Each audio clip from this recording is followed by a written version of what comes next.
الحمد للہ وکفا وسلام علی عبادہ الذین اصطفیٰ اما بعد فاعوذ باللہ من الشیطان الرجیم بسم اللہ الرحمن الرحیم۔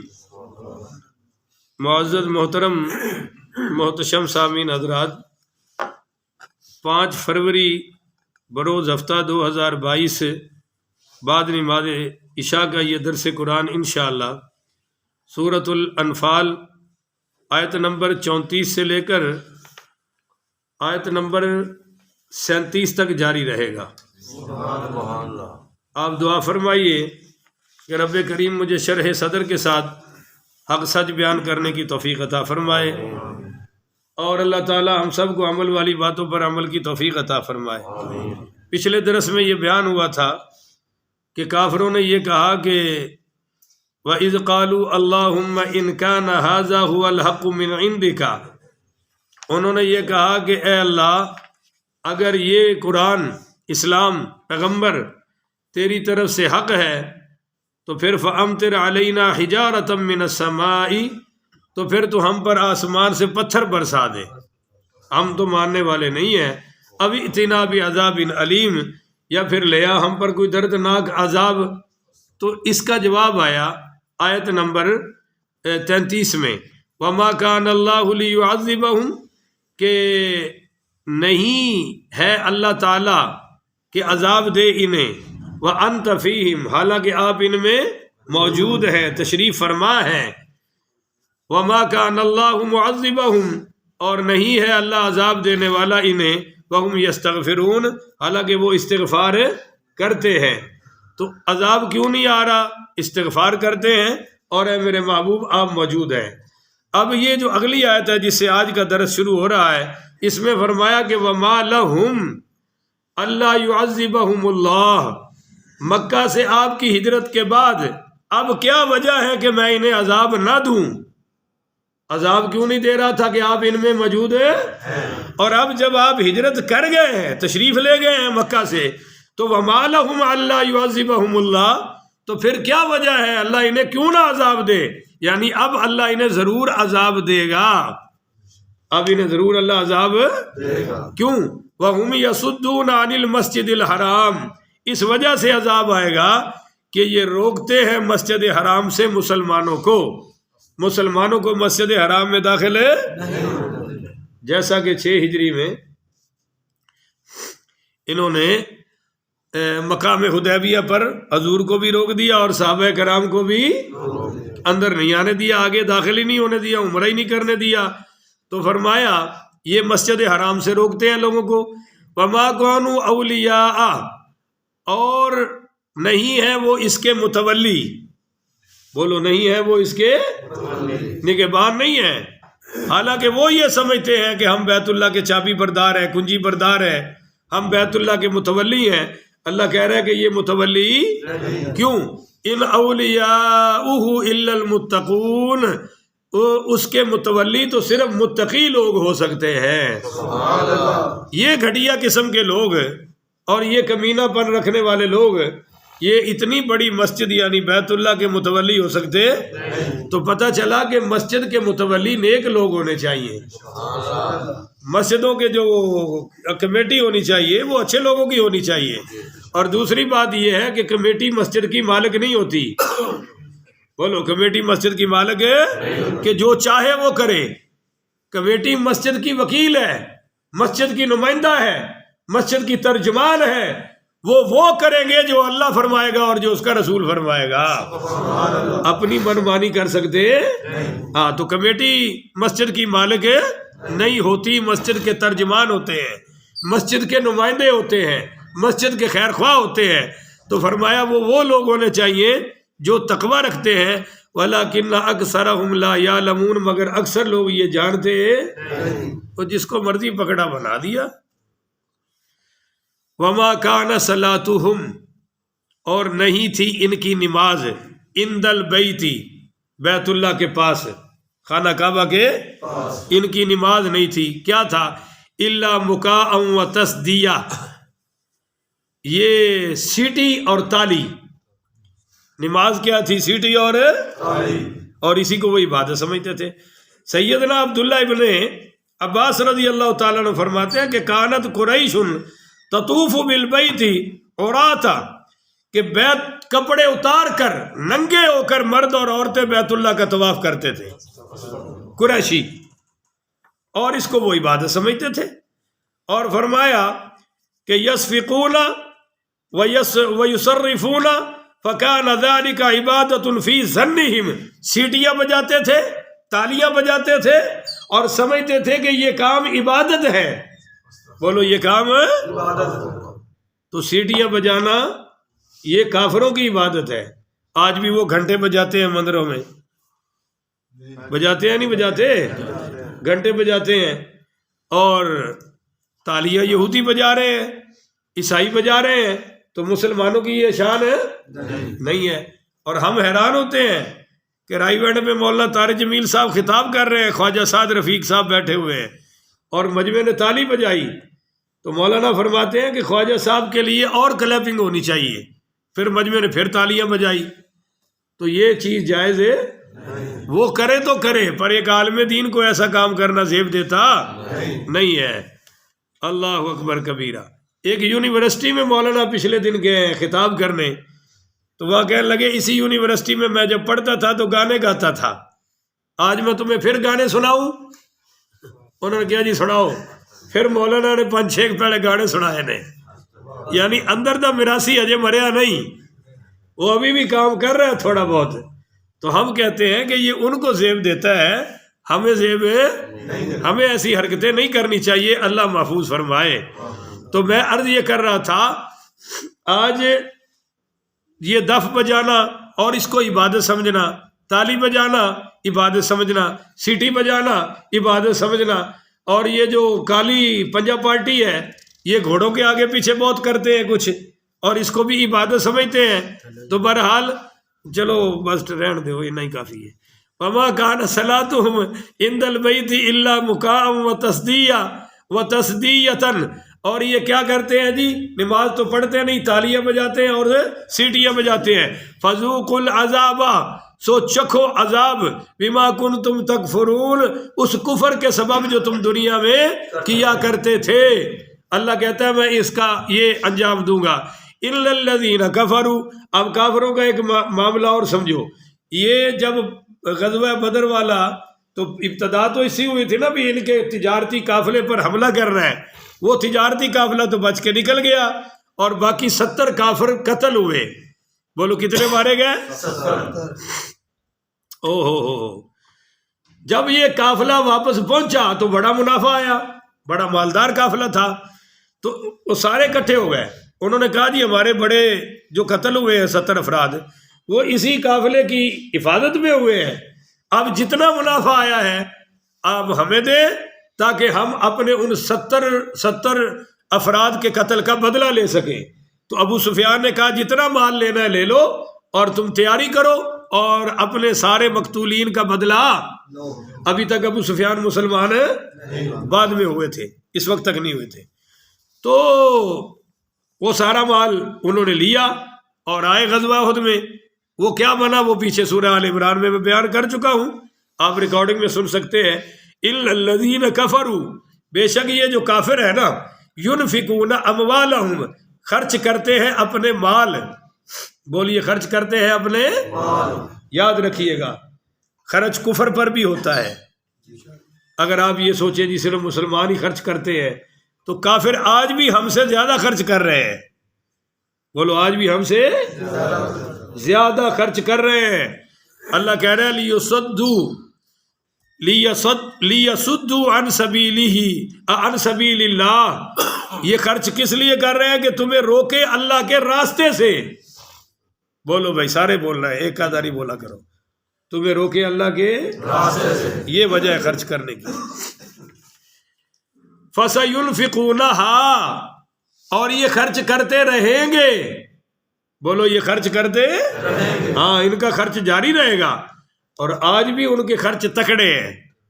آپ پنجاب پارٹی کا خرچ دیکھ لیں، وہ اپنے ذاکر کو کیا کیا دیتے ہیں، کتنا کتنا خرچ کرتے ہیں. باقی سارے باطل فرقے دیکھ لیں، اور ساڑی واری ماشاءاللہ سپیکر کھول کے ہاڑے دیڑے پیندے نے، آ دے چھڈو ہر رواج پہ بڑے کام کرنے کو دل کرتا ہے، آگے میرے پاس تبلیغی فنڈ ہی کوئی نہیں ہے، بڑے بڑے کام کرنے کو دل کرتا ہے۔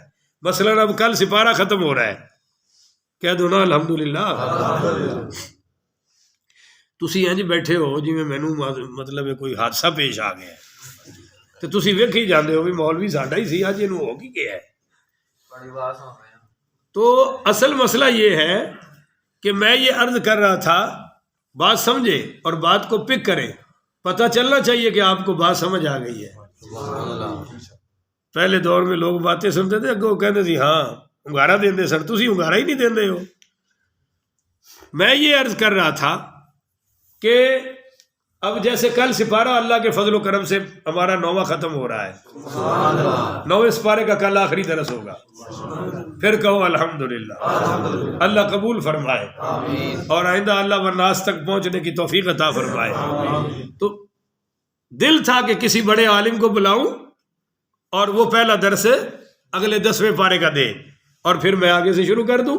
یہ ایک ہمارے بزرگوں کا طریقہ بھی رہا ہے، پر اب کسی کو بلانا تو اس کے لیے کچھ نہ کچھ تو خرچ لگتا ہے، نہیں لگتا، پر اپنے پاس ہے ہی نہیں ہے، اور اب میں ہر سپارے پہ آپ پہ جمع کروں تو ڈر ہے بھی تسی وہ نہ ہوئے اسی پیو پتر ہی رہ جائیے سنن سنان والے۔ تو خرچ تو بہرحال کرنا پڑتا ہے اور وہ کرتے رہیں گے۔ اللہ ذرا ہمیں بھی تکڑا ہونے کی توفیق عطا فرمائے۔ ثم تکون علیہم حسرۃ، فرمایا یہ خرچ کرنا ان کے لیے باعث افسوس بنے گا۔ ثم یغلبون، اور میں ان کو مغلوب بھی کروں گا۔ یہ خرچہ کر کے غالب آ سکتے؟ ہاں، مسلمان جو خرچہ کریں گے اس کو اجر بھی عطا کروں گا اور غلبہ بھی عطا فرماؤں گا۔ والذین کفروا، اور وہ لوگ جنہوں نے کفر اختیار کیا، الی جہنم یحشرون، جہنم کی طرف اکٹھے کیے جائیں گے۔ اب جہنم میں اکٹھے ہوں گے کافر اور مسلمان بھی اکٹھے ہوں گے جنت میں۔ اللہ ہمیں جہنم سے محفوظ فرمائے، اونچی آنکھوں آمین۔ اور اللہ تعالی ہمیں جنتیوں میں شامل فرمائے۔ مگر کافروں کو اللہ جہنم میں جمع کرے گا۔ اب کیوں جمع کرے گا؟ لیمیز اللہ الخبیث من الطیب، تاکہ الگ کر دے اللہ ناپاک کو پاک سے، الگ کر دے اللہ ناپاک کو من الطیب، پاک سے۔ دنیا میں تو سارے کٹھے رہ رہے ہیں، نشہرہ فرقہ میں عیسائی بھی رہ رہے ہیں، اگر کوئی یہودی آ جائے تو وہ بھی، اور صحابہ کے دشمن بھی، مگر جنت میں کوئی ناپاک نہیں جائے گا، وہی جائیں گے جو پاک ہوں گے، ایسے الگ کر دیا جائے گا جناب۔ وَيَجْعَلَ الْخَبِيثَ بَعْدَهُ عَلَى بَعْدٍ فَيَرْكُمَهُ، فرمایا ناپاکوں کو ایک دوسرے کے اوپر اکٹھا کروں گا، ایک دوسرے کے، جیسے آپ نہیں وہ برف کے بلاک کے اوپر بلاک پھینکتے ہیں یا کسی چیز کے اوپر چیز پھینکتے ہیں، اللہ کہتا ہے ایسے ان کو پھینکوں گا ایک دوسرے کے اوپر جمیعا، اور وہاں جمع کر دوں گا، فَيَجْعَلَهُ فِي جَهَنَّمَ، اور جمع کر کے جہنم میں، جیسے آپ کوڑا کرکٹ اکٹھا کر کے تو آگ نہیں لگا دیتے، اللہ کہتا ہے ایسے ان کو اکٹھا کر کے گند کی طرح جہنم میں ڈال کے جلاؤں گا۔ اولئک هم الخاسرون، یہی ہیں وہ لوگ جو نقصان اٹھانے والے ہیں۔ قل، آپ ان سے فرما دیجئے، کن سے؟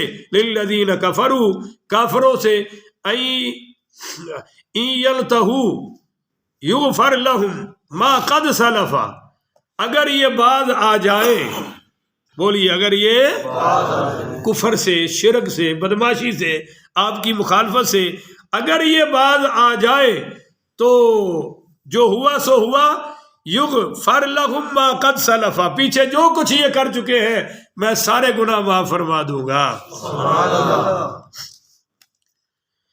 اس لیے حضور علیہ الصلوۃ والسلام نے فرمایا اسلام پہلے سارے گناہوں کو ختم کر دیتا ہے۔ جب کوئی کلمہ پڑھتا ہے تو اللہ پچھلے سارے گناہ، بعض فقہا کا اختلاف ہے کہ چوری اگر کسی نے کی ہوئی مسلمان کی تو وہ معاف ہوگی کہ نہیں ہوگی، اگر کسی نے کسی عورت کو نکال کے لے گیا اس کے بارے میں یہ ساری ابحاث ہے، پر اب چونکہ اس کی خاص ضرورت نہیں ہے کہ ہم اتنا لمبی بحث کریں، جس کو اگر کوئی ضرورت ہوگی تو علماء سے رجوع کرے گا، وہ بتا دیں گے۔ مگر بہرحال کفر و شرک میں جتنے بھی گناہ کیے ہوں حالت کفر اور حالت شرک میں جب بندہ کلمہ پڑھتا ہے اللہ سارے معاف فرما دیتا ہے۔ وَإِن يَعُودُوا، اور اگر یہ پہلے کرتوت دہرائے، دوبارہ وہی کرے جو پہلے کرتے تھے، تو فقد مدت سنت الاولین، تو پھر پہلے نافرمانوں کا طریقہ گزر چکا ہے، وہ ان کے سامنے ہے۔ قوم عاد کے ساتھ کیا ہوا، قوم سمود کے ساتھ کیا ہوا، اور صالح علیہ السلام کی قوم کے ساتھ کیا ہوا، نوح علیہ السلام کی قوم کے ساتھ کیا ہوا، سیدنا لوط علیہ السلام کی قوم کے ساتھ کیا ہوا۔ تو سنت الاولین، تو پھر پہلے لوگوں کا طریقہ ان کے سامنے ہے۔ اگر میں نے ان کو نیست و نابود کر دیا ہے تو ان کی بھی کوئی اوقات ہے۔ اور یہ دیکھ لیں کہ ان کے ساتھ بدر میں کیا ہو چکا ہے، ابھی سامنے گزرا تازہ تازہ، تو دیکھ لیں کہ بدر میں ان کی کیا حالت ہوئی ہے۔ آگے بھی میں اللہ کمزور نہیں ہوں، بہتر ہے کہ یہ باز آ جائے، کلمہ پڑھ لے۔ دیکھیے یہ ایک بہت بڑا مسئلہ آ گیا کہ انسان اگر برائی کرتے کرتے چھوڑ دے اور توبہ کر لے تو اللہ پچھلے سارے معاف فرما دیتا ہے، مگر بد وقت ہے وہ جو چھوڑتا بھی نہیں اور توبہ بھی، اور اپنی برائی میں آگے بڑھتا ہی بڑھتا جا رہا ہے۔ جو ہی اس نے اپنی برائی کو ڈیفینڈ کیا اور اس کو کہا کہ میں تو بالکل ٹھیک کر رہا ہوں جی، کوئی برا سمجھتا ہے تو سمجھے، یہ اسی وقت اسلام سے خارج ہو جاتا ہے، بندہ کافر ہو جاتا ہے۔ بولیے بندہ، دیکھیے نماز کو نماز نہیں پڑھتا اور سمجھتا ہے کہ میرا کام اچھا، تو کافر نہیں ہے۔ نماز نہ پڑھے اور کہے جی میں تو معاذ اللہ یہ فضول کام کرتا ہی نہیں، کافر ہو گیا۔ داڑھی نہیں رکھتا گناہگار ہے، گاڑی کی توہین کرنے والا کافر ہے۔ روزہ نہیں رکھتا گناہگار ہے، پر توہین کرنے والا کیا ہے؟ تو برائی کو جائز نہ سمجھو، کسی بھی برائی کو۔ اگر کوئی آپ سے کہے سنت رکھ لو تو آگے سے ٹانگ مت اڑاؤ، وہ جی جنہ رکھی انہاں کیڑا اتنے اسلام فتح کر لیا، انہاں کیڑا کشمیر فتح کر لیا، وغیرہ وغیرہ، ایسی بات ہی نہ کرو، وگرنہ ایک بول انسان کو کافر بنا دیتا ہے۔ اور یہ بھی مسئلہ آخری یاد رکھو کہ مسلمان ہونے کے لیے تو سب کو ماننا ضروری ہے۔ آمنت باللہ و ملائکتہ و کتبہ و رسلہ اور والقدر خیرہ و شرہ من اللہ تعالی والبعث بعد سارے فرشتوں کو ماننا پڑے گا، سارے نبیوں پر ایمان لانا پڑے گا۔ پر کیا کافر کے لیے، کافر ہونے کے لیے سب کا انکار کرنا پڑے گا یا ایک کا ہی کافی ہے؟ بولو نا، اگر غسل کرنا ہے تو سارا جسم دھونا پڑے گا، اور ناپاک کرنے کے لیے ایک قطرہ ہی کافی ہے۔ ایک بھی نکل گیا تو غسل، ایک قطرے نے غسل فرض کر دیا۔ اور نہانے کے لیے سارا ضروری ہے۔ اسلام میں آنے کے لیے تو سب کو ماننا پڑتا ہے، پر انکار کے لیے ایک ہی کفر کافی ہے۔ بولو ایک ہی کفر ہے۔ اب وہ ایک کفر کا بولا کہ معاذ اللہ میں جنت کو نہیں مانتا، کافر ہو گیا۔ اب مولوی کہے گا کافر، آپ کہیں گے جی نماز پڑھتا ہے، وہ جی سارا اسلام مانتا ہے، وہ جی قرآن پڑھتا ہے۔ تو ہم کہتے ہیں اس سے بڑی بات ہے جب کسی نے کہا کہ میں صدیق اکبر کو مسلمان نہیں مانتا، اب وہ بیت اللہ کے اندر بھی مر جائے تو جہنمی کتوں میں سے کتا مرا ہے، مسلمان نہیں، کیونکہ اسلام کا پہلا مسلمان تو اللہ نے سیدنا صدیق اکبر علیہ السلام کو بنایا ہے۔ تو کفر کے لیے ایک ہی کافی ہے جملہ، مومن کے لیے سب ماننا پڑے گا۔ اللہ تعالیٰ اس کی توفیق عطا فرمائے۔ جب ایک عالم کسی کے بارے میں کہے کہ یہ بندہ، یہ فرقہ کافر ہے، تو اس میں اب دو صورتیں ہیں۔ اگر وہ کافر نہیں تو مولوی کافر ہے، سمجھ رہے ہو؟ جو تو بولتے نہیں تو میں نے کی پتہ لگے سمجھے ہو کہ نہیں سمجھے۔ بھائی مولوی صاحب کہتے ہیں وہ جماعت کافر ہے، اگر وہ کافر نہیں تو مولوی خود کافر ہے، کیونکہ کافر کو کافر کہنے والا کون ہے؟ کافر ہے۔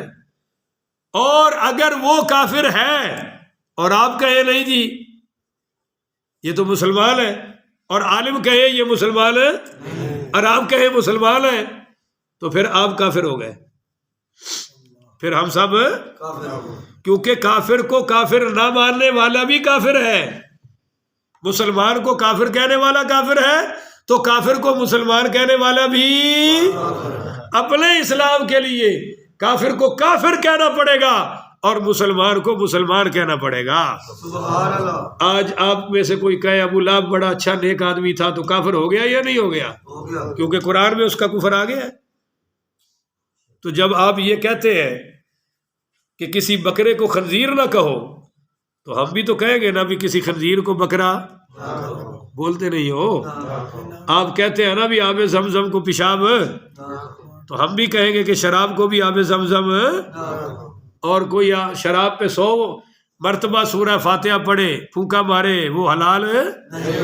تو کسی کے کہنے سے کوئی کافر مسلمان نہیں ہوتا، اور کوئی آب زمزم پر کچھ پڑھ کے پھونکا مارے اور کہے حرام ہو گیا وہ بھی حرام ہے۔ پھونکوں سے یہ چراغ ہے بجھایا نہ جائے گا۔ کفر اور اسلام کی سرحدیں ہیں۔ اللہ تعالیٰ ہمیں مسلمان رکھے، مسلمانوں والی زندگی عطا فرمائے، اونچی آنکھوں نا آمین ہے، اور اللہ ہمارا ایمان اور اسلام پر ہی خاتمہ فرمائے، اور دور اولین کے مسلمانوں کے قدموں میں اللہ ہمارا حشر فرمائے۔ آخر ودعوانا ان الحمدللہ رب العالمین۔